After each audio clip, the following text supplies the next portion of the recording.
After 4 years, we are here at the Posidonia exhibition. Tell us about the presence of the Marshall Islands Registry at the exhibition here. Well, we started, the first time we ever exhibited in Posidonia was back in Piraeus, year 2000. And we had a very small booth and a very small little fan and a very hot building at that time. And so it's amazing to me, after all these years, 20 odd years later, and you're seeing this tremendous hall. We have a nice booth here, we have a great presence. Our local office with 55 employees. Back in the day we had 3 employees. So it's really been great for us as far as Posidonia has helped launch the Marshall Islands Registry, really. When we started gaining some momentum was when we first came to Posidonia. And so now we have, as you know, the youngest and greenest fleet, over 190 million gross tons. It's a tremendous registry. And of course our #1 business area is Greece. Our largest market and ship owners that support us in the world is here in Greece. So of course we have to be at Posidonia. This time I want to announce too that Theo is now taken over as our Chief Commercial Officer worldwide, and Simon is taken over from John Ramage as our Chief Maritime Officer. And together they're kind of sharing his duties. He's just retiring. So some changes coming along, and of course we haven't been here for 4 years. We added an office in Vancouver just recently, so we're always changing, we're always looking for new opportunities and for growth, and we're very happy to be here. Thank you. Mr. Xanagoudis. It's really exciting for us that we're back to Posidonia again after 4 years. As you all know, we had been suffering from COVID-19 and the pandemic consequences for the past 3 years with lockdowns, and we couldn't get together with people and clients and friends. So it's good to be back to Posidonia again. As you all know, it's been quite crowded with a number of guests and visitors coming to town for the events and the cocktail receptions, and of course the exhibition and the conferences around the exhibition. There are many topics on the agenda right now, as you know, decarbonization and digitalization, which concern the industry a lot. So there are many good speakers and organizers coming, like BIMCO or Helmepa, and they're doing very serious and important events in town for people to get together. I'm personally happy because we have many people traveling again to Greece from our, of course, US, UK offices. Unfortunately, we couldn't have people traveling from worldwide yet, but hopefully we'll do it next time. But this is a good progress, it's a good start for us and the industry. As you see, we have a very good booth again. People are happy. I see many friends and clients that I haven't seen for a long time. It's my first day today in Posidonia, so I see many people coming over and say hello to us. So this is really good for us, and I hope that everybody, like all companies, will have a successful Posidonia week. Thank you. Simon, now I would like to come to the burning issue that is of concern to the entire shipping industry, I would say, that of decarbonization. To what extent and how does your registry monitor it? Well, I think we have to say that we have to be able to look at our children and our grandchildren in the eyes and say we did the best that we could. And I do truly believe that the industry will rise to the challenge. And that whether it be through soft technologies like artificial intelligence, looking at routing and these sorts of things, or harder technologies in improvements in fuel and alternative fuels, I think we will rise to the challenge, and I'm hearing good reports from other seminars I've been to that we will. In terms of the registry, well, we're supporting our owners through our sort of technical abilities to work with joint collaboration projects, whether that be an alternative fuel or we're part of a bigger project on wind-assisted propulsion and those sorts of activities. So that's where we are. Mr. Xanagoudis, now another hot issue is that the digitalization of shipping. How is the Marshall Registry dealing with this development? It's a very good point. I mean, it's really a hot topic, as you know, together with decarbonization that Simon covered.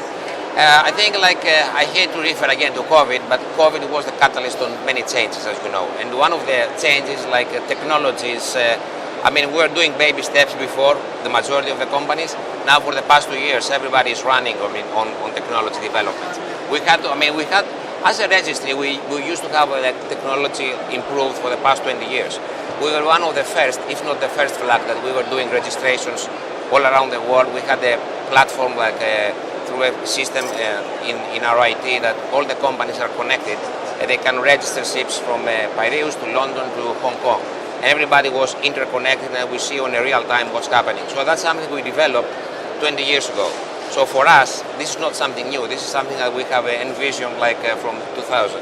But now we're doing really more steps ahead of it. We have adopted the Seafarers Online system, which is recently improved with a more user-friendly tool for our clients. We're doing registration documentation online on a real time. You have a ship coming in the flag and they get their certificates right away electronically. And of course, we're looking at with the pandemic, we had to move to electronic acknowledgements and signatures so we can do closings remotely like everybody else. But I think what we have to do as an industry is to work with our stakeholders like class societies, ROs for example, because we're going to see, as Simon probably knows better than I do, remote surveys and things which have been not the normal in our industry. So we have to work all around these things, and probably we have to regulate this in the next 2 or 3 years in the IMO, so that we have certificates issued even remotely on certain areas which are not will not be a risk or safety risk for the ship. Do you think that the shipping industry is ready to face the challenges that the new sustainability requirements bring? I'm referring to the ESG, environmental, social, corporate responsibility criteria. Okay. Well, I think that in another form, this kind of regime has been around. We've also had corporate social responsibilities, but now with the ESG, we're focusing a lot more on the environment, and of course that's the topic that we're discussing, the carbon intensities and so on and so forth. So I think as far as the flag is concerned, you need a quality flag, which we are for an owner. Yeah. So and we do all the background services. We're doing the checking on the trade compliance and the seafarers, making sure that they're good people, good actors. And then on the safety side, Brian's team looks after safety, because you have an accident, that's a big environmental pollution incident. And then at the IMO, we're fully engaged with all of the activities going on there. If I could just add something to what he said, we also have, for like Maritime Labor Convention, looking out for the seafarers, we have a dedicated officer who handles all complaints, MLC complaints, on a daily basis. So we make sure that we're very, very responsive on that standpoint. Also, if you look at this market here, so many of the Greek owners have public companies, publicly traded Marshall Islands companies in New York. A lot of ESG is being driven by the public companies, and and the shareholders are demanding that the companies respond to that. So we are very happy to offer the platform where you can have a corporation trading in New York under the Marshall Islands flag. Marshall Islands Registry, Marshall flag also is every year in Qual Ship 21 from the USA Coast Guard. Tell us a little bit about that issue. Yes, well, for 18 years in a row we've been on Qual Ship, and that's really an achievement by our owners and operators. So you look at our owners and operators that we have in the registry, and they're fabulous. They do a good job. They run the ships. We're there to support them.